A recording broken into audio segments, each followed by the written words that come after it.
नमस्कार मित्रांनो, जय हिंद. मित्रांनो, करणी चिन्ह म्हणजे ज्याला इंग्रजीमध्ये सरळ म्हणतात, तर त्या संबंधीच्या अत्यंत महत्त्वाची उदाहरणं घेऊन तुमच्यासाठी हा व्हिडिओ घेऊन आलोय मी. त्यातलंच एक उदाहरण आहे मित्रांनो.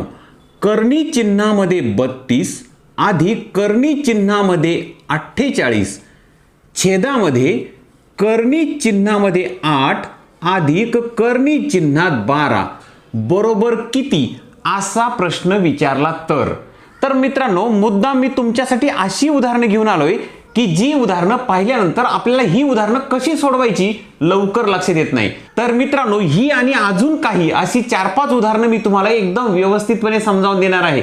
त्यामुळे कुठेही जाऊ नका आणि चॅनलवर पहिल्यांदा आला असाल तर चॅनल सबस्क्राईब करायला विसरायचं नाही, कारण आपल्या चॅनलवर गणित एकदम सोप्या पद्धतीने समजावून दिलं जातं.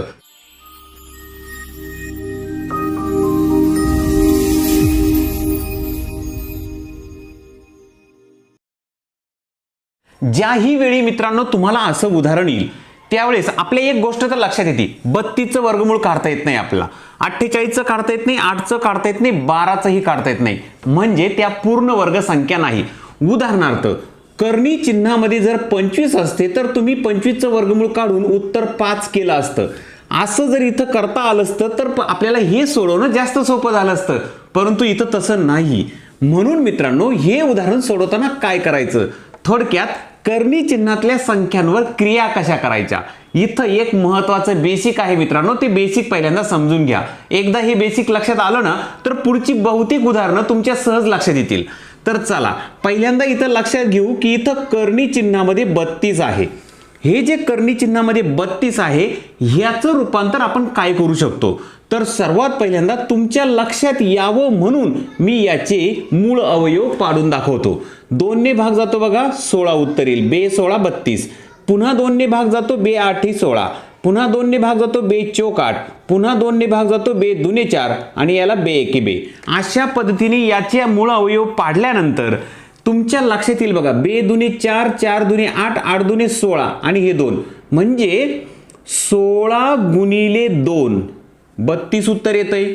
पुन्हा आपण ह्या मुळावांच्या वेगळ्या जोड्या करू. बे दुने 4, 4 दुने 8 करू. 8 जर केले, हे वरचे 3 जर घेतले तर हे खालचे 2 म्हणजे बे दुने 4.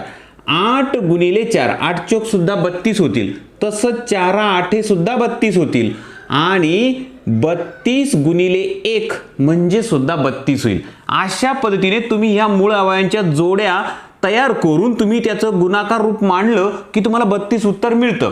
आता मित्रांनो, इथं लक्षात घ्या, ह्या 32चं रूपांतर करताना वर्गमुळामध्ये 32 जर असतील तर त्याचं रूपांतर तुम्ही काय करू शकता, तर ह्या 32ची अशा गुणाकार रूपात मांडणी करायची की त्यातली एक संख्या ही पूर्ण वर्ग संख्या असली पाहिजे. मग तुमच्या लक्षात येईल ही एक जोडी अशी आहे 16 गुणिले 2, यामध्ये 16 ही संख्या पूर्ण वर्ग संख्या आहे. तिचं वर्गमूळ आपण काढू शकतो 4 आणि 2 तसाच ठेवू शकतो. किंवा इथंही जर तुम्ही लक्षात घेतलं 8 चौक 32, तर ही 4 8 32 काय ना 8 चौक 32 काय, हे नाही घेतले तरी चालतील. तर इथंही तुमच्या लक्षात येईल 8 आपण तसाच ठेवू शकतो, परंतु 4 ही पूर्ण वर्ग संख्या आहे, तिचं वर्गमूळ आपण काढू शकतो 2, बरोबर. परंतु इथं मात्र तसं करता येणार नाही. म्हणजे तुम्हाला अशा पद्धतीने मूळ अवयवावरून 2 अशा जोड्या मिळाल्या की ज्यांचं गुणाकार रूप मांडल्यानंतर त्यातली एका संख्येचं वर्गमूळ काढता येणं शक्य आहे. मग याच्यापैकी कोणती निवडायची, तर जनरली मित्रांनो जी मोठी पूर्णवर्ग संख्या असते ती जोडी निवडायची असते. या ठिकाणी आपण 16 गुणिले 2 ही जोडी निवडूया. त्याचं काय करायचं ते सांगतो आता.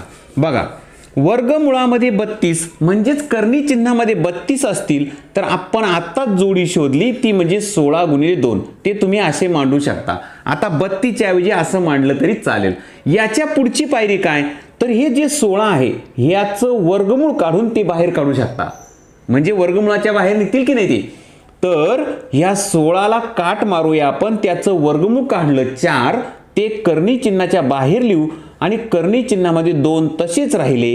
हे जे लिहिलंय मी मित्रांनो, हे 32च्या ऐवजी घेतलं तरी चालतं. अत्यंत महत्त्वाची गोष्ट आहे मित्रांनो, ज्याही वेळी तुम्हाला करणी चिन्हा संबंधीच्या क्रिया असतील त्यावेळी तुम्हाला अशा पद्धतीने मांडणी करावी लागते, तेव्हाच तुमचं उदाहरण पूर्ण होतं. तर आलं लक्षात मित्रांनो, हे महत्वाचं बेसिक ज्याच्याही लक्षात आलं असेल त्या सर्वांना आता हे उदाहरण कसं सोडवायचं हे लक्षात येऊन जाईल. बघा 32चं रूपांतर आपण करू शकतो ते म्हणजे 4 कर्णी चिन्हामध्ये 2, जे आत्ताच मी तुम्हाला करून दाखवलं. पुढे अधिक मध्ये आहे, बेरजेमध्ये आहे वर्गमुळात 48. आता 48चं रूपांतर कसं करता येईल तर लगेच लक्षात येईल तुमच्या 16 त्रिक 48 होतात, बरोबर की नाही. तर ते जे 16 आहे ते वर्गमुळात राहतील, ते वर्गमुळाच्या बाहेर काढायचे असल्यावर पुन्हा ते 4 होतील वर्गमुळाच्या बाहेर आणि 16 त्रिक 48 म्हणजे 3 हा वर्गमुळात तसाच राहील. तुम्ही म्हणाल हे 4 वर्गमुळात 3 हे कसं केलं, आम्हाला समजावून द्या. पुन्हा एकदा समजावून देतो. बघा मित्रांनो, इथं वर्गमुळामध्ये मी 48 ही संख्या लिहितो, याचं रूपांतर तुम्ही वर्गमुळामध्ये म्हणजेच कर्णी चिन्हामध्ये 16 गुणिले 3 करू शकता. 16 त्रिक 48 अशी मांडणी केली तरी चालते. त्याच्याही पुढे जाऊन या 16चे वर्गमूळ जर काढले तर ते बाहेर काढा आणि वर्गमुळामध्ये 3 तसेच ठेवा. अशा पद्धतीने तुम्हाला हे उत्तर मिळतं. आलं लक्षात. आता मी इथं हे कसं लिहिलं तर मी हे कोणतेही मूळ अवयव न पाडता फक्त तुम्हाला समजावं म्हणून ते समजावून दिलं मूळ अवयव पाडून, परंतु निरीक्षणाने सुद्धा तुम्ही याचा अंदाज लावून उत्तर काढू शकता. पुढे चला. छेदस्थानी वर्गमुळात 8 आहे. 8चं रूपांतर फार सोपं आहे. 4 गुणिले 2 केलं तर 8 होतं, बरोबर की नाही. 4 दुनी 8. त्या 4चं वर्गमूळ काढा आणि 2 बाहेर घ्या. बघा वर्गमुळामध्ये राहतील 4 गुणिले 2, परंतु 4चं वर्गमूळ निघेल 2, वर्गमुळात राहतील फक्त 2. 4 दुनी 8 होतात ना, 4 बाहेर काढला तो 2 झाला आणि वर्गमुळात 2 तसाच राहिला. अधिक इथं 12 आहे तर 4 त्रिक 12 होतील. त्या 4चं वर्गमूळ काढलं, 2 वर्गमुळाच्या बाहेर आला आणि 3 वर्गमुळात तसाच राहिला. अशा पद्धतीने याची पुढची पायरी ही तयार होते मित्रांनो. आता पुढे जाऊया. इथं लक्षात घ्या अत्यंत महत्वाचा नियम, पुन्हा एकदा एक बेसिक आहे ते समजून घेऊया. काय, समजा वर्गमुळामध्ये जर 3 असतील आणि वर्गमुळाच्या बाहेर कोणतीही संख्या असू द्या, मी इथं 4 घेतो, वर्गमुळाच्या बाहेर कोणतीही संख्या असू द्या, तीच संख्या बेरजेत किंवा वजाबाकीमध्ये पुन्हा वर्गमुळाच्या बाहेर जर दिलेली असली आणि वर्गमुळात कोणतीही संख्या असली तर काय करायचं. इथं तसंच बघा, वर्गमुळाच्या बाहेर 4 आहे, इथंही 4 आहे, म्हणजे अजून एक नियम इथं लावता येतो आपल्याला. तोच नियम इथं समजावून देतो. बघा इथं वर्गमुळाच्या बाहेर 4 आहे, इथं वर्गमुळाच्या बाहेर 4 आहे, वर्गमुळामध्ये वेगवेगळ्या संख्या असल्या तरी चालतील. ज्यावेळेस वर्गमुळाच्या बाहेर सारखीच संख्या असते ती आपण सामायिक अवयव म्हणून निवडू शकतो, ज्याला इंग्रजीमध्ये कॉमन म्हणतो आपण. त्या 4ला कॉमन घेतलं आणि उरलं काय मग ते कंसात टाकायचं. वर्गमुळामध्ये 3 अधिक वर्गमुळात 5 अशा पद्धतीने तुम्ही हे लिहू शकता. हे तुम्ही असं लिहू शकता. येत आहे लक्षात. आता तुमच्या लक्षात आलं असेल इथं 4 दिसतोय बाहेर, इथं 4 दिसतो बाहेर, म्हणजे 4 कॉमन घेऊ शकतो आपण आणि आणि कंसामध्ये 2 वर्गमुळात 2 अधिक वर्गमुळात 3 लिहू शकतो की नाही. सेम तसंच इथंही होईल. बघा इथं 2 वर्गमुळाच्या बाहेर आहे, इथंही 2 वर्गमुळाच्या बाहेर आहे, तो कॉमन घ्या. कसा समजून देतो. चला याच्या पुढची पायरी काय होईल मित्रांनो, याच्या पुढची पायरी असणार आहे 4 कॉमन घेतला, कंसामध्ये वर्गमुळात 2 तसाच राहील अधिक वर्गमुळात 3 तसाच राहील, बरोबर. छेदस्थानी बघा 4 कॉमन घेतला, वर्गमुळात 2 तसाच ठेवला अधिक वर्गमुळात 3 तसाच ठेवला. तो कॉमन काढल्यानंतर हे कंसात टाकायचं. का कंसात टाकायचं, कारण 4ने पुन्हा याला जर गुणलं, इथं गुणाकारात चिन्ह आहे दिसत नाही म्हणजे चिन्ह आहे, 4ने ह्याला जर गुणलं तर पुन्हा 4 वर्गमुळात 2 होतील आणि 4ने पुन्हा याला गुणलं तर 4 वर्गमुळात 3 होतील. फक्त आपण कॉमन बाहेर काढला आणि उरलेलं कंसात टाकून दिलं. सेम तसंच होईल. हा 2 जो आहे तो कॉमन निघेल आणि कंसामध्ये वर्गमुळात 2 अधिक वर्गमुळात 3 अशा पद्धतीने याची मांडणी होईल. इथपर्यंत तुमच्या लक्षात आलं असेल मित्रांनो. तर आता मात्र आपण उत्तराच्या एकदम शेवटच्या पायरीपर्यंत आलेलो आहे. बघा 4 आणि हा कंस याच्यामध्ये इथं गुणाकाराचं चिन्ह असतं, जिथं चिन्ह नसतं तिथं गुणाकाराचं चिन्ह असतं. बघा हा जो कंस आहे ह्या कंसाच्या आणि ह्या 2च्या मध्ये गुणाकाराचं चिन्ह आहे. जेव्हा ही गुणाकाराचीच क्रिया असेल अंशस्थानी आणि छेदस्थानी, बेरीज वजाबाकीची क्रिया नसेल, त्यावेळेस आपण भाग देऊ शकतो. म्हणजे हा 2 जो आहे तो ह्या 4ला भाग देऊ शकतो. बे एके बे, बे दुने 4. बघा छेदस्थानी इथं 1 राहिला, इथं 2. आता गुणाकाराच्या पलीकडे हा संपूर्ण कंस आहे, गुणाकाराच्या पलीकडे हा संपूर्ण कंस आहे. हा कंस आणि हा कंस इथं गुणाकारात आहे आणि दोन्हीही कंस सारखेच आहे म्हणून भाग 1चा जाईल. त्या 1ला काही अर्थ नाही, कट करून टाकले तरी चालतील. काय शिल्लक राहिलं बघा मित्रांनो, हे कट झाले, काहीच नाही राहिलं. वरती इथं फक्त 2 शिल्लक राहिला, छेदस्थानी 1 राहिला. छेदस्थानी 1 राहिला की त्याला काही अर्थ नसतो. तुम्ही छेदाला 1 द्या किंवा नका देऊ, काही अडचण नाही. या 2ला मी छेद दिलाच नाही म्हणजे उत्तर आलं तुमचं 2. किती सोपं आहे बघा मित्रांनो. पाहिल्यानंतर असं वाटतं की हे सोडवायचं कसं. मला माहिती मित्रांनो, खूप साऱ्या मित्रांची ही अडचण आहे, परंतु व्यवस्थित समजून न सांगितल्यामुळे किंवा त्यांना व्यवस्थित न समजल्यामुळे हे कसं सोडवायचं ना लक्षात येत नाही. काळजी करू नका मित्रांनो, हे तुमच्या लक्षात आलं नसेल तर अजून एक उदाहरण घेतो. 2-3 उदाहरणं मी अशी घेतो आणि थोडासा टाईप चेंज करून सुद्धा उदाहरणं समजावून देतो. पुढचं उदाहरण घेऊया. सेम त्याच टाईपचं उदाहरण आहे मित्रांनो, पुन्हा एकदा समजून घेऊया.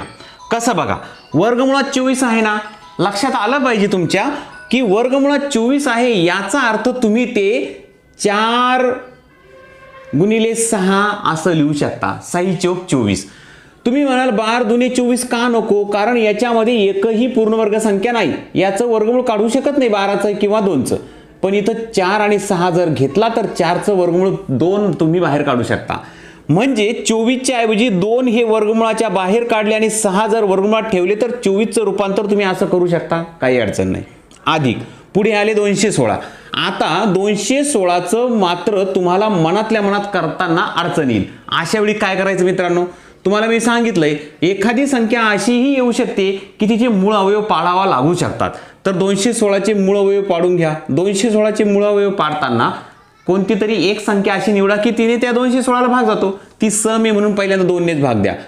2ला भाग द्या पहिल्यांदा, बे एके बे होतील. एकाला भाग द्या, भाग जात नाही म्हणून 0चा द्यावा लागेल. आता 1 वर तो 6 ठेवला, 16 झाले. बे 8 16, 108 उत्तर आलं. पुन्हा सम आली, पुन्हा 2ने भाग द्या. बे 5 10, बे 4 8. पुन्हा सम आली, बे 2 4, 1 उरला, बे 7 14. आता 27 आले. 27ला 3ने भाग जातो, 3 9 27. 9ला पुन्हा 3ने जातो, 3 त्रिक 9. अशा पद्धतीने तुम्ही याची मांडणी करू शकता. आता इथं जोडी जोडीने जे येतील ती पूर्णवर्ग संख्या होऊ शकते. समजा तुम्ही हे 2 2 जर जोडले आणि हे 3 3 जर जोडले तर बे दुने हे 4 होतील आणि 3 त्रिक 9 होतील. बघा, बे दुने 4 होतील आणि 3 त्रिक 9 होतील. या दोघांचा गुणाकार केला तर 9 चौक 36 होतील. या 36चं तुम्ही वर्गमूळ काढू शकता. म्हणजे हा कटला, हा कटला, हा कटला, हा कटला, या सर्वांचा, या चौघांचा गुणाकार 36 येतो. 36चं तुम्ही वर्गमूळ काढू शकता. याचा अर्थ 36 गुणिले उरलेले 3 आणि 2, 3 दुने 6. 36 गुणिले 6 म्हणजे 216. अशा पद्धतीने बघा, 36चं वर्गमूळ 6 बाहेर निघेल आणि 6 जो आहे तो वर्गमुळात तसाच राहील. आलं लक्षात? अशा पद्धतीने तुम्ही 216चं रूपांतर 36चं वर्गमूळ काढलं 6 ते वर्गमुळाच्या बाहेर आणि 6 वर्गमुळात तसाच राहिला. कारण 36 गुणिले 6 होते ना, 36चा 6 बाहेर काढून घेतला, 6 तसाच ठेवला वर्गमुळात. अशा पद्धतीने याचं रूपांतर केलं. आणि 96चं मात्र काय करता येईल तर 16 96 होतात. बघा, 16चं वर्गमूळ 4 जे बाहेर निघेल आणि 16 96 होतं, 6 वर्गमुळात तसाच राहील. अशा पद्धतीने मांडणी केली की तुमचं बरंचसं काम पूर्ण झालं. आता लक्षात घ्या मित्रांनो, इथं वर्गमुळामध्ये 6 आणि इथं वर्गमुळात 6 आहे. ज्यावेळेस वर्गमुळ सारखे असतात त्यावेळेस तुम्ही बेरीज करू शकता, वजाबाकी करू शकता. खूप महत्त्वाचे नियम आहे मित्रांनो, हे लक्षात ठेवा नेहमी. पुन्हा एकदा तुम्हाला रिपीट करून देतो. वर्गमुळाच्या बाहेर जर सारखीच संख्या असेल, उदाहरणार्थ वर्गमुळाच्या बाहेर 3 आहे, वर्गमुळात 5 आहे, आणि अधिक वर्गमुळाच्या बाहेर 3 आहे आणि वर्गमुळात 7 आहे, अशा वेळेस तुम्ही याचा कॉमन काढू शकता आणि वर्गमुळामध्ये वर्गमुळात 5 अधिक वर्गमुळात 7 हे असं लिहू शकता. बघा, याचं रूपांतर तुम्ही असं करू शकता. तो 3 जो इथं कॉमन काढला म्हणजे सामायिक अवयव निवडला आणि उरलेलं मोठ्या कंसामध्ये टाकून दिलं. हा एक नियम समजून घेतला आपण. दुसरा नियम काय समजून घेतला की वर्गमुळामध्ये 24 ही संख्या तुम्ही अशा पद्धतीने लिहू शकता. ही अशी लिहिताना काय करावं लागतं, गुणाकार रूपात मांडणी करावं लागते. गुणाकार रूपात मांडणी करताना त्यातली एक संख्येचं वर्गमूळ निघलं पाहिजे. तो दुसरा नियम पाहिला. तिसरा नियम महत्त्वाचा मित्रांनो, लक्षात घ्या. इथं वर्गमुळात 6 आहे आणि इथं वर्गमुळात 6 आहे. अशा वेळी तुम्ही बेरीज करू शकता किंवा वजाबाकी असेल तर वजाबाकी सुद्धा करू शकता. कशी? वर्गमुळामध्ये इथं 6 आहे, वर्गमुळात इथं 6 आहे, म्हणजे वर्गमुळात 6 जो आहे तो तसाच ठेवा आणि वर्गमुळाच्या बाहेर जी संख्या असेल त्यांची काय करायची, वजाबाकी असेल तर वजाबाकी करा, बेरीज असेल तर बेरीज करा. 2 अधिक हे वर्गमुळाचे 6, इथं वर्गमुळाच्या बाहेर 6 आहे, इथं वर्गमुळाच्या बाहेर 2 आहे. 2 आणि 6 यांची बेरीज आहे ना, 6 आणि 2 8. अशा पद्धतीने अंशाची मांडणी होईल मित्रांनो. पहा किती सोपं झालं आता. आणि छेदस्थानी मात्र 4 वर्गमुळात 6 आहे. आता तुम्हाला अजून एक महत्त्वाचं सांगतो. इथं भागाकार आहे 8 वर्गमुळात 6 भागिले 4 वर्गमुळात 6 असा आहे. अशा पद्धतीने जेव्हा भागाकार असेल त्यावेळेस वर्गमुळातल्या संख्येने वर्गमुळातल्या संख्येला भाग द्यायचा असतो आणि जी मोकळी झालेली संख्या असते, जे पूर्णांक असतात त्या पूर्णांकाने पूर्णांकाला भाग द्यायचा असतो. म्हणजे इथं 4 ने 4 एके 4, 4 दुने 8 असा भाग जाईल. आणि वर्गमुळातल्या 6 ने वर्गमुळातल्या 6 ला भाग दिला तर 1चा भाग जाईल. पुन्हा उत्तर 2 राहील मित्रांनो. अशा पद्धतीने तुम्हाला याचं उत्तर मिळतं 2. कर्णी चिन्हासंबंधीच्या काही गोष्टी अशा आहे मित्रांनो, त्या सरावाने तुम्हाला येतील. म्हणूनच तर मित्रांनो हा व्हिडिओ मी तुमच्यासाठी मुद्दाम घेऊन आलो. मला माहिती वर्गमुळाच्या संबंधीचे किंवा कर्णी चिन्हाच्या संबंधीचे जेही नियम असतात ते पुन्हा पुन्हा पुन्हा पुन्हा जर तुम्ही रिपीट केले, सराव केला तर तुमच्या ते कायमस्वरूपी ध्यानात राहतील. मी तुम्हाला कर्णी चिन्हासंबंधीचे बेसिक 4 नियम सांगितले मित्रांनो. काय? वर्गमुळाच्या बाहेर जर सारखी संख्या असेल तर कॉमन काढू शकता तुम्ही आणि उरलेल्या वर्गमुळातल्या संख्या हे कंसात टाकून द्या. दुसरा नियम काय सांगितला? अशी वर्गमुळातली संख्या जर असेल जिचं वर्गमूळ निघत नाही, अशा संख्येचं गुणाकार रूपात मांडणी करा. त्यातली एक संख्या पूर्ण वर्गसंख्या असली पाहिजे, ती वर्गमुळाच्या बाहेर काढा आणि उरलेली वर्गमुळात ठेवा. जसं इथं केलं. 6 चौक 24 होतात ना, 6 चौक 24 होतात. 6 तसाच ठेवला आणि 4चं वर्गमूळ निघतं, तो 4चं वर्गमूळ काढून घेतलं, 2 झालं. अशा पद्धतीने मांडणी केली. तिसरा नियम काय सांगितला मित्रांनो? बेरीज किंवा वजाबाकी जर असेल मित्रांनो तर वर्गमुळामध्ये सारखीच संख्या असेल तरच बेरीज किंवा वजाबाकी करता येते, अन्यथा तुम्ही बेरीज वजाबाकी करू शकत नाही. उदाहरणार्थ मित्रांनो 3 वर्गमुळात 7 असतील अधिक 4 5 वर्गमुळात 8 असतील तर याची बेरीज होत नाही मित्रांनो, कारण वर्गमुळातली संख्या सारखी नाही. पण हेच जर इथं 7 असते तर तुम्ही याचं उत्तर वर्गमुळात 7 तसंच ठेवा आणि 5 आणि 3 ची बेरीज 8 करा, झालं तुमचं उत्तर. वर्गमुळातली संख्या सारखी असेल तरच बेरीज करता येते किंवा वजाबाकी करता येते. भागाकाराचा नियम काय मित्रांनो? भागाकार करताना पूर्ण संख्येने पूर्ण संख्येला भाग देऊ शकता आणि त्याला जोडून जी वर्गमुळाची संख्या असते वर्गमुळातल्या संख्येने वर्गमुळातल्या संख्येला भाग द्यायचा असतो. असे साधेसे काही नियम आहे मित्रांनो. वर्गमुळातल्या संख्येंवर बेरीज वजाबाकी गुणाकार भागाकार ह्या क्रिया कशा कराव्या या संबंधीचा एक व्हिडिओ मी दिलाय. तर तो व्हिडिओ तुम्ही पाहिला जर नसेल ना तर आपल्या चॅनलवर जाऊन तो व्हिडिओ शोधा आणि तो व्हिडिओ तुम्ही पाहून घ्या. आणि मित्रांनो व्हिडिओ जर नाही सापडला तर काळजी करू नका, व्हॉट्सॲपला मला या नंबरला हाय करा मित्रांनो. 94 22 53 0826 हा माझा व्हॉट्सॲप नंबर आहे. ह्या व्हॉट्सॲप नंबरला त्या व्हिडिओबद्दल मला विचारा, मी तुम्हाला त्या व्हिडिओची लिंक सुद्धा टाकून देईल, काही काळजी नाही. तर चला मित्रांनो 2 उदाहरणं समजून घेतली आपण. यापेक्षा वेगळा टाईप सुद्धा आला तर काय करायचं तेही समजून घेऊया. अजून काही उदाहरणं आहेत. पुन्हा एक उदाहरण आहे मित्रांनो, हे मात्र मी मुद्दाम वजाबाकीचं उदाहरण घेतलं. पुन्हा एकदा समजून घेऊ. इथं 80 आहे वर्गमुळात, तुम्हाला सांगितली फोड करा त्याची. 16 85 होतात. 16चं वर्गमूळ 4 हे बाहेर येईल आणि 5 वर्गमुळात तसाच राहील. येतंय लक्षात? आता पुढे वजा 112 येतंय ना, 112ची फोड काय होईल मित्रांनो? बऱ्याच वेळा तुम्हाला देताना मुद्दाम तसंच देता मित्रांनो. जे 16 85 होतात ना याला 16 ने भाग जातो बघा. तर 16 7 112, 16 8 128, 16 7 112, त्या 16चं वर्गमूळ 4 बाहेर येईल, 16 7 112 अशा पद्धतीने याचं रूपांतर होईल. 45 9 5 45 होईल. 9चं वर्गमूळ 3 बाहेर निघेल आणि 5 तसाच राहील. वजा 9 7 63, 9चं वर्गमूळ काढा, 3 बाहेर, 7 मध्ये तसाच ठेवा. इथं वर्गमुळात 5 आला, इथं 5 आला, इथं 7 आला, इथं 7 आला. आता एक लक्षात घ्या मित्रांनो, इथं आपल्याला सहज सोपं होईल. काय? इथं 4 दिसतोय वर्गमुळाच्या बाहेर, इथं 4 दिसतोय, 4 कॉमन घेतला, कंसामध्ये वर्गमुळात 5 वजा वर्गमुळात 7 तसाच ठेवला. येतंय लक्षात? आता मी जे नियम समजावून सांगितले मित्रांनो ते अत्यंत बेसिक आणि महत्त्वाचे नियम आहे. ते लक्षात जर ठेवले ना यातले अशा टाईपचे बहुतेक उदाहरणं तुम्हाला सोडवता येतील. 4 सारखा दिसतोय वर्गमुळाच्या बाहेर, तुम्ही कॉमन काढू शकता, जे उरलेलं आहे ते वर्गमुळात कंसामध्ये टाकून द्या.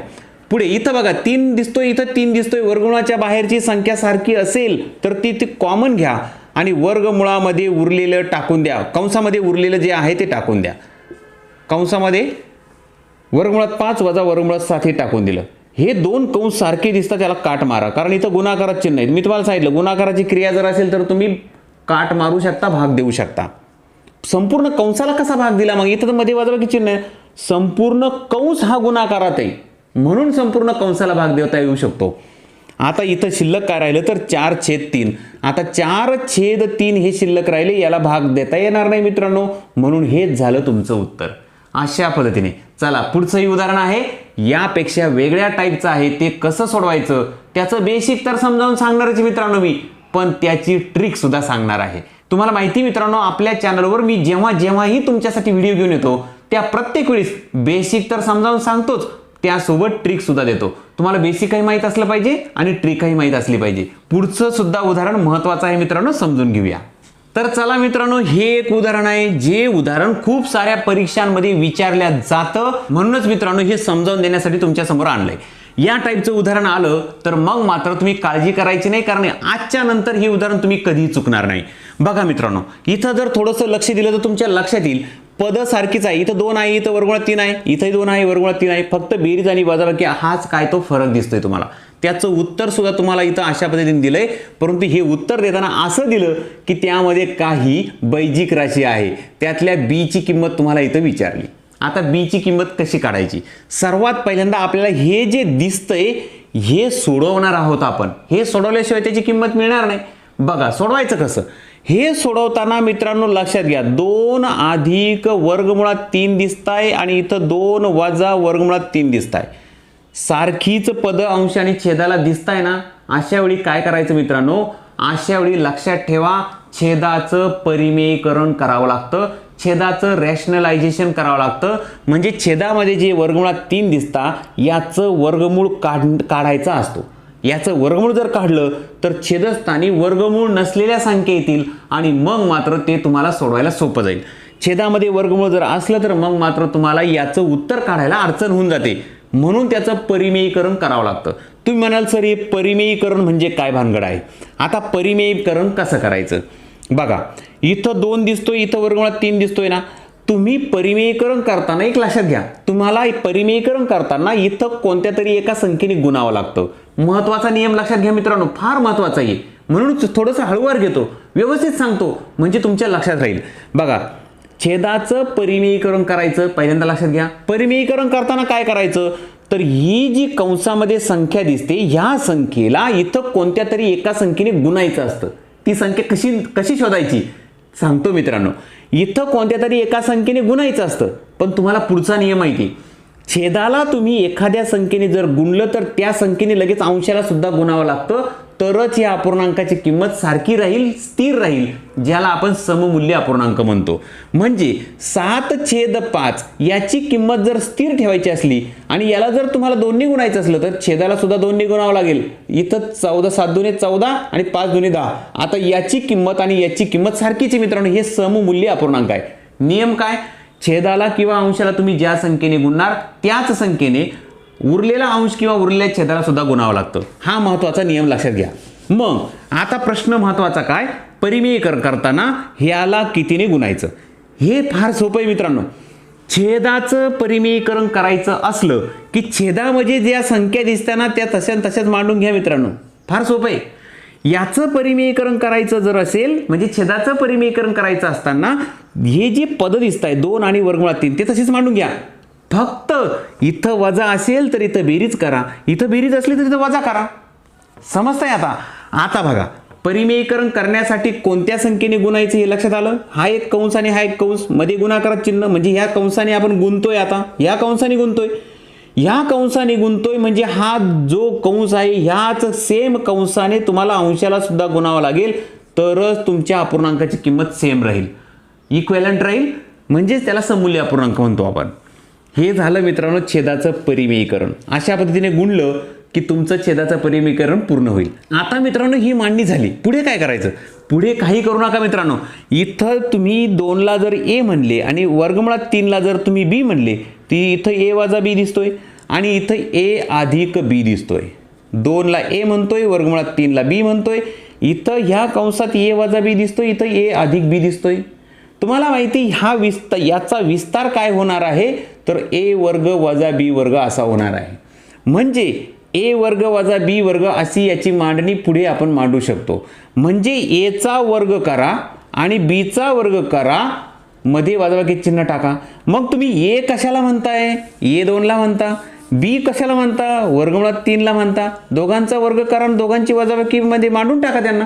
2चा वर्ग असेल 4, 3चा वर्ग काय मग, अजून एक महत्वाची पायरी राहिली, मध्ये वजाबाकी चिन्ह, बरोबर. आता वर्गमुळात 3 याचा वर्ग काय, तो इथं मांडला की छेदाचं काम संपलं, बरोबर की नाही.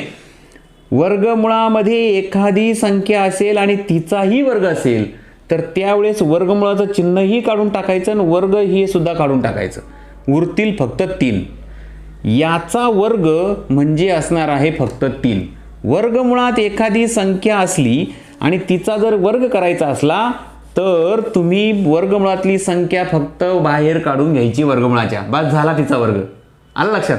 समजा वर्गमुळामध्ये 17 आहे आणि तिचा वर्ग करायचा आहे तर याचं उत्तर आहे मित्रांनो 17. वर्गमुळाच्या चिन्हासोबत हे वर्ग सुद्धा निघून जातो. आलं लक्षात. तर हा एक अत्यंत महत्त्वाचा नियम आहे, हा खूप साऱ्या मित्रांना माहीत नसतो. बघा, मी एचा वर्ग केला इथं लिहिला, बीचा वर्ग केला इथं लिहिला, दोघांची वजाबाकी मांडणी करून टाकली, कारण याचा विस्तार ए वर्ग वजा बी वर्ग होतो, ते मी इथं लिहून टाकलं. यावर क्रिया काही करायची गरज पडली नाही. 4 वजा 3, बरोबर. आता याचं काय करायचं मग, इथं बघा तुम्ही याला ए म्हणताय याला बी म्हणताय, अधिक आहे, याला ए म्हणताय याला बी म्हणताय, हे अधिक आहे. एक कंस, सारखा दिसणारा कंस त्याच कंसाला गुंतोय, म्हणजे त्याच संख्येने त्या संख्येला गुंतलंय, त्याच संख्येने त्या संख्येला गुणणे म्हणजे वर्ग करणे. म्हणजेच हे जे मांडलेलं आहे ए अधिक बी एका कंसात आणि दुसऱ्या कंसात ए अधिक बी असं जे आहे याचा अर्थ आहे ए अधिक बी कंसाचा वर्ग, म्हणजे याचा वर्गच करतोय ना आपण, ही संख्या याला गुंते म्हणजे जी आहे बीचा वर्गच करतोय आपण. मग याचा विस्तार काय होतो मित्रांनो, पहिल्या पदाचा वर्ग अधिक शेवटच्या पदाचा वर्ग अधिक 2ab हा याचा विस्तार असतो. यानुसार आपल्याला इथं मांडणी करायची याची. हे सगळं बेसिक मी तुम्हाला समजावून सांगतो मित्रांनो, याची ट्रिक पण सांगणार आहे, काळजी नका करू. बेसिक माहीत असलं पाहिजे, कारण प्रत्येक वेळेस ट्रिक आपल्याला लक्षात राहीलच याची कोणतीही गॅरंटी नाही, म्हणून आपल्याला बेसिक माहीत पाहिजे. हे जे 2 कंस आहे ह्या 2 कंसांचं निरीक्षण केलं तर तुमच्या लक्षात येईल ते ए अधिक बी कंसाचा वर्ग अशा स्वरूपात आहे. त्याचा विस्तार काय होतो तर पहिल्या पदाचा वर्ग करा अधिक बी, दुसऱ्या पदाचा वर्ग करा अधिक 2ab करा. कसं होणार मग, पहिलं पद आहे 2 त्याचा वर्ग आहे 4, दुसरं पद आहे वर्गमुळात 3 त्याचा वर्ग केला आपण आत्ताच पाहिला, त्याचा वर्ग आला 3, बरोबर. आता शेवटी काय राहिलं ते सुद्धा बेरजेत मांडायचं आहे. शेवटी काय राहिलं, पहिले पद गुणिले दुसरे पद त्याचे दुप्पट. हे पहिलं पद आहे, हे दुसरं पद आहे, त्याची गुणाकार करा, त्याचा गुणाकार करा आणि त्याची दुप्पट करा. 2 गुणिले वर्गमुळात 3 याचा गुणाकार येईल 2 वर्गमुळात 3 असा गुणाकार येईल. याची दुप्पट केली तर ह्या 2चीच दुप्पट होईल फक्त 4 वर्गमुळात 3. हे झालं उत्तर, 4 वर्गमुळात 3 अशा पद्धतीने. तर हे छोटे छोटे खूप महत्त्वाचे नियम आहे मित्रांनो, जे बेसिक असतं तेच बेसिक आपल्याला बऱ्याच वेळा माहीत नसतं, म्हणून आपली खरी अडचण होऊन जाते. आणि ते पुन्हा एकदा रिपीट व्हावं, तुम्हाला व्यवस्थित समजावं, समजलं नसेल तर पुन्हा एकदा व्यवस्थित समजावं, म्हणूनच ही उदाहरणं मी तुमच्यासाठी घेऊन आलो. बघा आता मित्रांनो, इथं लक्षात येईल तुमच्या 4 वजा 3 छेदस्थानी 1 राहील, म्हणजे त्याला काही अर्थ नाही. अंशस्थानी काय शिल्लक राहतं बघा मित्रांनो, 4 आणि 3 7 होतील. 7 अधिक 4 वर्गमुळात 3 हे राहील मित्रांनो अंशस्थानी शिल्लक. म्हणजे याचं जे उत्तर आलं ते उत्तर आलं 7 अधिक 4 वर्गमुळात 3. तुम्ही म्हणाल हे 4 ची 7ची बेरीज करता येईल का, नाही करता येईल, कारण 4 इथं गुणाकारच आहे, आधी गुणाकार होईल ना मग बेरीज होईल. बेरीज कशी करता येईल मग, तर हा 4 याच्या गुणाकारात आहे म्हणून तो तसाच ठेवला. आता हे उत्तर आलं ह्या राशीचं हे उत्तर काढताना आपल्याला ही सगळी प्रक्रियेमधून जावं लागलं. हे उत्तर आलं ना, हे जे उत्तर आहे ते हेच आहे बघा, ए अधिक 3b आलं लक्षात. आता आपल्याला याची तुलना करायची आहे, पण तुलना करायच्या अगोदर सांगतो माझ्याकडून एक छोटीशी चूक झाली. हे वर्गमुळात 3 आहे, वर्गमुळात 3 आणि तो बाहेर आहे, म्हणजे याचा अर्थ इथं हे वर्गमुळात 3 आहे. तर आता याची तुलना करायची. बघा इथं वर्गमूळ आणि हे वर्गमूळ सारखं असणार, म्हणजे तुम्ही याला काट मारू शकता, बरोबर की नाही. आता शिल्लक काय राहिलं बघा, 7 अधिक 4 इथं ए अधिक बी. मग हा जो ए दिसतोय हा अधिकच्या चिन्हाची इकडे दिसतोय ना, म्हणजे हा 7 असणार, ए बरोबर 7 असणार आणि बी बरोबर हा 4 असणार मित्रांनो. अशा पद्धतीने ह्या बीची किंमत मिळते तुम्हाला 4. तुम्ही म्हणाल याची ट्रिक काय? याची ट्रिक सोपी मित्रांनो. काय? इथं लक्षात घ्या, याची मांडणी अशी होणार आहे हे तुम्हाला पहिल्यांदा लक्षात आलं पाहिजे. याची मांडणी अशी होणार म्हणजे काय? तर याचं परिमेयीकरण होणार आहे. इथं वजाबाकी दिसते, याचा अर्थ इथं शेजारी त्याच्या कंसामध्ये बेरजेमध्ये हाच येणार आणि हा बेरजेत आणि हा वजाबाकीत येणार. याचा अर्थ पहिल्या पदाचा वर्ग होणार, लगेच लिहून टाका, पहिल्या पदाचा वर्ग होणार 4, दुसऱ्या पदाचा वर्ग होणार -3. म्हणजे छेदस्थानी तुम्हाला कळून जातो, छेदस्थानी 1 राहणार, त्याला काही अर्थ नाही, या छेदाला काही अर्थ राहिला नाही. हे पहिल्यांदा ट्रिक लक्षात घ्या.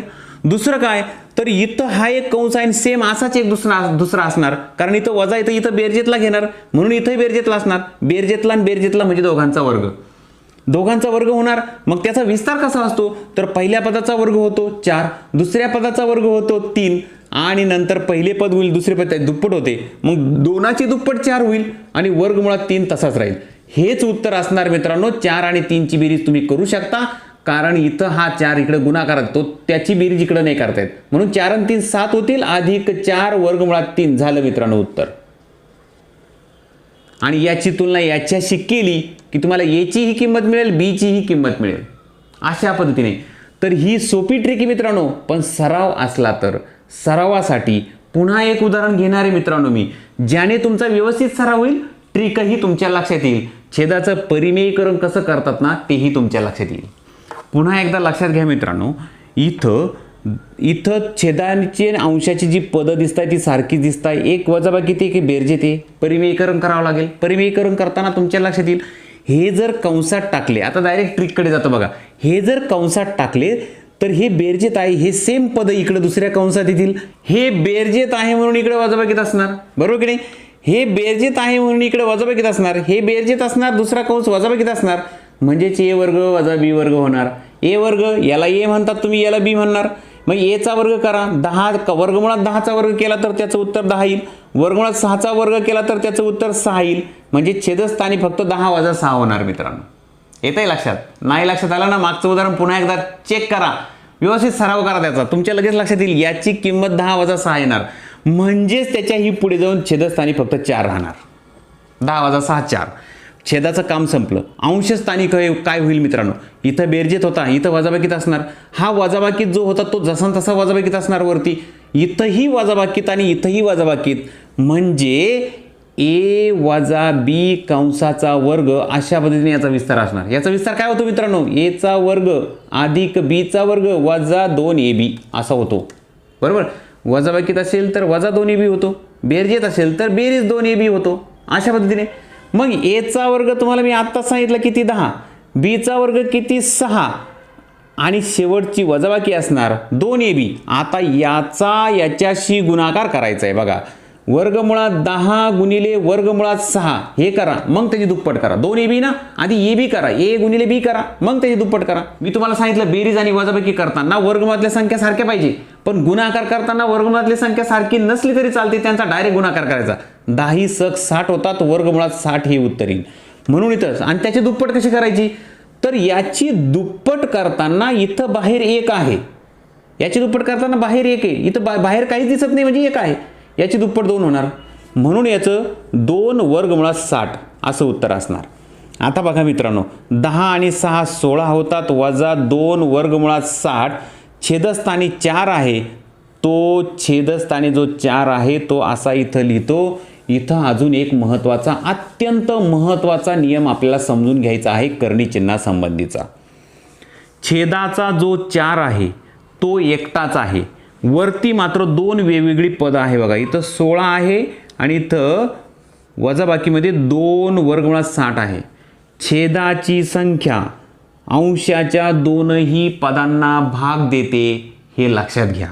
म्हणून 4ने फक्त 16ला भाग दिला की थांबायचं नाही, 4ने पुन्हा याला सुद्धा भाग द्यायचा असतो, किंवा वरची अंशाची संख्येने छेदाला सुद्धा भाग द्यायचा असतो. दोघांनाही भाग द्यायचा असतो हे लक्षात घ्या, किंवा दोघांनीही खालच्या संख्येला भाग द्यायचा असतो. तर इथं हे समजण्यासाठी मुद्दाम इथं मांडणी मी अशी करतो, 16च्या छेदामध्ये 4 सुद्धा आहे आणि वजाबाकी 2 वर्गमुळात 60 याच्या छेदात सुद्धा 4 आहे मित्रांनो, हे लक्षात घ्या. आता याची वजाबाकी केली तर छेद 4 होईलच ना, बरोबर की नाही? आणि वजाबाकीतलं ही वरचं तसं तसं असं मांडू आपण, छेद जो आहे तोच राहतो की नाही एका ठिकाणी एकच होतो की नाही तो. इथं जरी 4 4 दिसला तर याची जर प्रत्यक्ष बेरीज किंवा वजाबाकी केली तर छेद फक्त 4 होणार. तर त्याची फोड केली मी इकडं. तर लक्षात घ्या 4 एके 4 4 चोक 16 4ने 16लाही भाग दिला आणि इथं 4ने 2ला द्या किंवा 2ने 4ला द्या. बरोबर ना. बे एके बे बे दुने 4 काय शिल्लक राहिलं बघा 4 वजा 1/2 बरोबर की नाही. बे एके बे बे 2 4 1/2 वर्गमुळात 60 हे उत्तर आलं बघा मित्रांनो. तुम्ही म्हणाल झालं का उत्तर. नाही झालं मित्रांनो. अजून एक पायरी राहिली.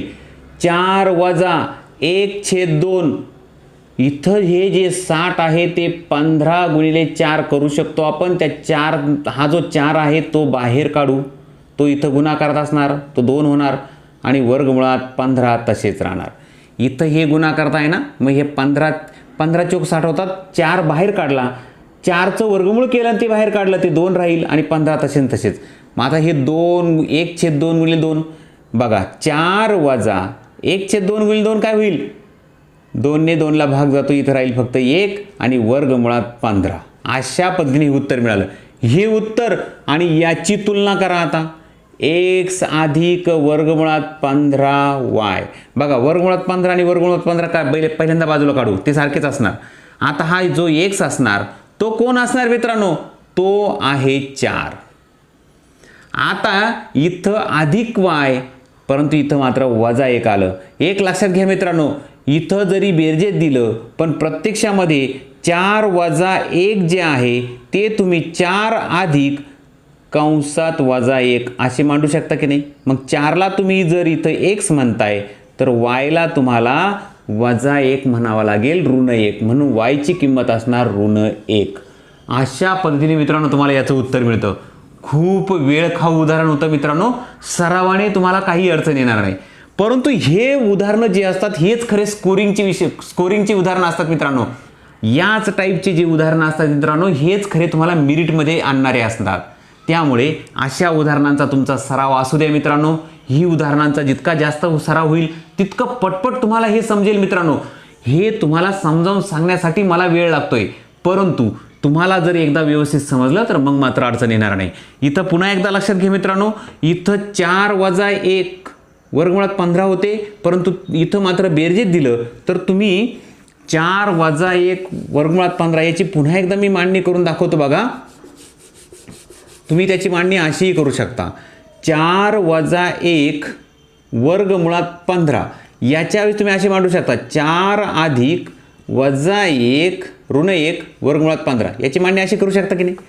म्हणजे तुम्ही हे वजाचं जे ऋणाचं जे चिन्ह आहे ते सरळ इथं ऋण 1 तसाच ठेवला ना. आपण याच्यात बदलच केला नाही. मध्ये तुम्ही बेरजेत मांडणी करू शकता त्याची.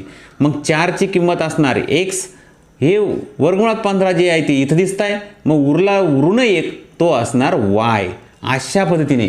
तर चला मित्रांनो शेवटचं एक उदाहरण बाकी आहे ते सुद्धा तितकंच महत्त्वाचं आहे. त्यामध्ये सुद्धा एक महत्त्वाचा नियम आहे. तो नियम तुमच्या लक्षात आणून देणं जास्त गरजेचं वाटतं मला. म्हणून शेवटचं सुद्धा उदाहरण एक आहे ते समजून घेऊया. तर चला मित्रांनो पुढचं उदाहरण आहे वर्गमुळामध्ये म्हणजे कर्णी चिन्हामध्ये 2चा n घात अधिक 2 बरोबर 8 असा प्रश्न तुम्हाला विचारला. बरोबर 8 तर n बरोबर किती. इथं एक महत्त्वाचा नियम लक्षात घ्या मित्रांनो. मी तुम्हाला बोललो ना की ह्या उदाहरणामध्ये सुद्धा एक महत्त्वाचा नियम मला तुम्हाला समजावून सांगायचा आहे. तो म्हणजे काय वर्गमुळामध्ये 36 असतील तर याचं उत्तर 6 आहे. म्हणजे डावी आणि उजवी बाजू सारखी आहे. डावी आणि उजवी बाजू सारखी आहे परंतु हे वर्गमुळाचं चिन्हच जर काढायचं असलं तर उजवीकडे तुम्हाला 36 नाही ठेवता येणार. तुम्हाला इथं 6चा वर्ग करावा लागेल तेव्हा तिकडे 36 होतील. आता डावी आणि उजवी बाजू सारखी होईल. म्हणजे इथलं वर्गमुळाचं चिन्ह काढायचं जर असलं की तुम्हाला इकडं वर्ग चिन्ह चढवावं लागतं. येत आहे लक्षात. वर्गमुळाचं चिन्ह काढायचं असलं की याचा वर्ग करावा लागेल. म्हणून 2चा n घात अधिक 2 बरोबर वर्गमुळाचं चिन्ह काढून टाकलं इकडं 8चा वर्ग करावा लागेल. 8चा वर्ग 64 होतो बरोबर. आता 64 म्हणजे 2चा कितवा घात. बे दुने 4 दुने 8 दुने 16 दुने 32 दुने 64 1 2 3 4 5 6 64 म्हणजे 2चा 6वा घात. तुम्ही म्हणाल 2चा 6वा घातच का केला कारण इथं पाया 2 दिसतोय बघा. पाया 2 असणारा घातांकातच रूपांतर करावं लागेल त्याचं म्हणून 2चा 6वा घात करून घेतलं मी. आता हे जे आहे ते इथं समोर मांडतो बघा, 2चा n अधिक 2 घात बरोबर 2चा 6वा घात. 2 पाया आहे, याचाही 2 पाया आहे, घातांक याचा 6 आहे. इथं घातांक n अधिक 2 आहे. n अधिक 2 बरोबर 6 म्हणजे n ची किंमत येईल 4. हा 2 अधिक 2 बरोबर 6. n ची किंमत किती मग 4. n ची किंमत आहे 4. अशा पद्धतीने फार सोपं आहे मित्रांनो, पण हे बऱ्याच जणांच्या लक्षात येत नाही. वर्गचिन्ह काढायचं असलं की तुम्हाला पलीकडच्या संख्येला वर्ग चढवावा लागतो, त्याचा वर्ग करावा लागतो. तर हा महत्त्वाचा नियम मला सांगायचा होता मित्रांनो. तर चला मित्रांनो, आज जी ही उदाहरणं मी तुम्हाला समजून दिली ती पुन्हा एकदा सराव करा त्याचा. मी जी दिली उदाहरणं तीच उदाहरणं घ्या आणि तुमच्या मनाने सोडून बघा. जिथं अडचण येईल तिथं आपला व्हिडिओ पुन्हा चालू करा आणि तिथं चेक करून घ्या तुम्ही कुठं चुकताय नेमकं. तुमचा व्यवस्थित सराव जर झाला ना मित्रांनो, मग मात्र करणी चिन्हासंबंधीचे जेही नियम आहे ते तुमचे चांगले पाठ होतील, सराव होईल आणि मग करणी चिन्हासंबंधी कोणतंही उदाहरण आलं मग मात्र तुम्हाला अडचण राहणार नाही. तर चला मित्रांनो, चांगला सराव करा. सरावाशिवाय गणित नाही. जितका जास्त सराव मित्रांनो तितकं गणित तुम्हाला व्यवस्थितपणे सुटेल, समजेल आणि पटपट उत्तरं काढता येतील. तर चला मित्रांनो, खूप सारा सराव करा. आजचा व्हिडिओ तुम्हाला कसा वाटला नक्की सांगा मित्रांनो. आपल्या व्हिडिओच्या खाली कमेंट बॉक्समध्ये तुमची कमेंट लिहायला विसरायचं नाही. तुम्हाला कसा व्हिडिओ वाटला ना त्यासंबंधीचं तुमचं मत लिहायला विसरू नका. तुमच्या मित्रांना आपला हा व्हिडिओ शेअर करायला विसरू नका मित्रांनो. खूप साऱ्या मित्रांना या करणी चिन्हासंबंधीच्या क्रिया कशा करायच्या ना त्याची अडचण आहे, तर त्यांनाही समजू द्या. तुम्ही जितका जास्त व्हिडिओ शेअर कराल ना तितका जास्त सपोर्ट आपल्या चॅनलला मिळेल मित्रांनो.